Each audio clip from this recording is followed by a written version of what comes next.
इंशाअल्लाह इन फरेबी बेड़ियों पर खुदा का खौफ टूटेगा।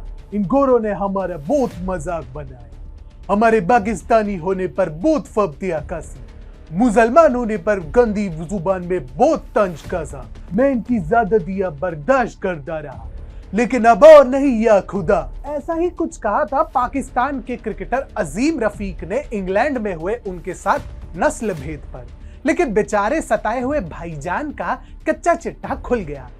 नमस्कार, आप देख रहे हैं TFI, भारत का सबसे बड़ा ऑल्टरनेट न्यूज मीडिया पोर्टल, और मैं अनिमेश पांडे सुनाऊंगा विक्टिम बने अजीम रफीक की पूरी कहानी। अविलंब प्रारंभ करते हैं। जो दिखता है वो होता नहीं, और जो होता है जरूरी नहीं कि वो दिखाया ही जाए। कुछ ऐसा ही किस्सा है इंग्लिश क्रिकेट का।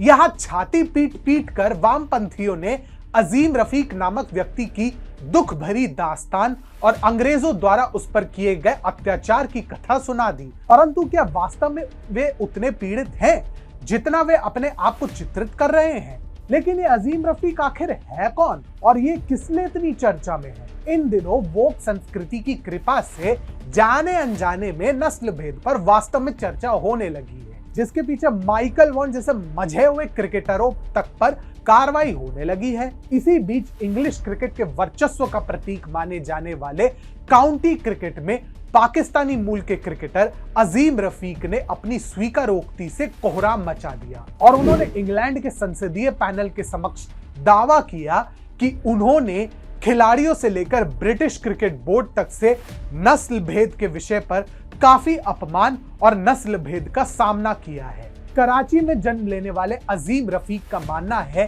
कि इस नस्ल भेद के कारण उसका क्रिकेट से मोह भंग हो चुका था, और वह नहीं चाहते कि किसी अन्य क्रिकेटर को उसकी भांति पीड़ा सहनी पड़े। अजीम के भावनात्मक भाषण को देखकर वामपंथियों के स्वाभाविक तौर पर हृदय, गुर्दे और शरीर के अन्य अंग दुख, पीड़ा इत्यादि से छलनी होने लगे। तो वही ब्रिटिश क्रिकेट बोर्ड भी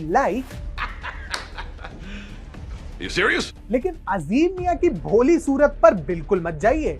ये जितने ही अपने भावनात्मक भाषण से सबको रिझाने के प्रयास में है, ये वास्तव में उतने ही नीच प्रवृत्ति के मनुष्य भी हैं। ये ना केवल यहूदियों से घृणा करते हैं, बल्कि नाबालिग लड़कियों को अश्लील मैसेजेस भी भेजते हुए पकड़े गए हैं।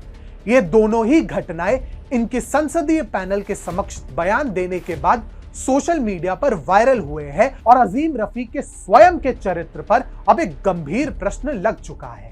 हाल ही में अजीम रफीक के कई पुराने मैसेज वायरल हुए हैं, जिसमें वह यहूदियों पर आपत्तिजनक फब्तियां कसते हुए दिखाई दिए हैं। स्वयं अजीम रफीक ने इनमें से एक बात को स्वीकार करते हुए क्षमा मांगी है और कहा है, मुझे आज 2011 की एक फोटो भेजी गई, मैंने इसे देखा तो ये मेरे अकाउंट से ही थी और ये मैं ही था। मेरे पास कोई बहाना नहीं है, मुझे इस बात का पछतावा है। मैंने अब इसे हटा दिया है ताकि ये और कोई नुकसान नहीं करे। मैं उस समय 19 साल का था।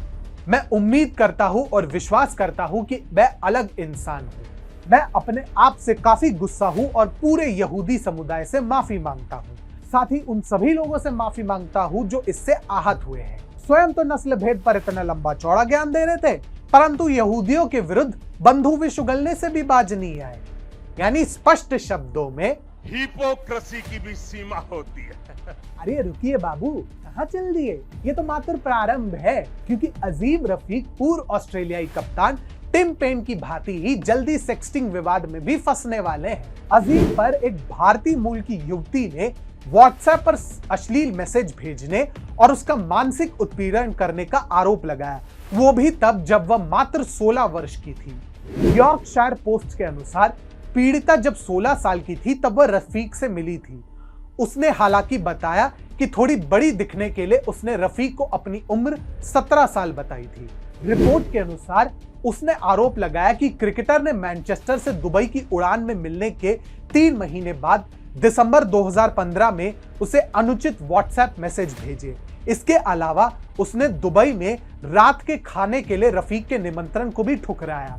ऐसे में अजीम रफीक संसद के सामने कुछ घड़ियाली आंसू बहाकर अपने आप को बहुत परिपक्व और सामाजिक न्याय के पुरोधा दिखाने का प्रयास कर रहे हो, परंतु वास्तव में वे एक नीच प्रवृत्ति के मनुष्य है जो भेदभाव से लड़ने की आड़ में अपने खुद के कुत्सित मानसिकता को उचित ठहराने का घृणित प्रयास कर रहे हैं।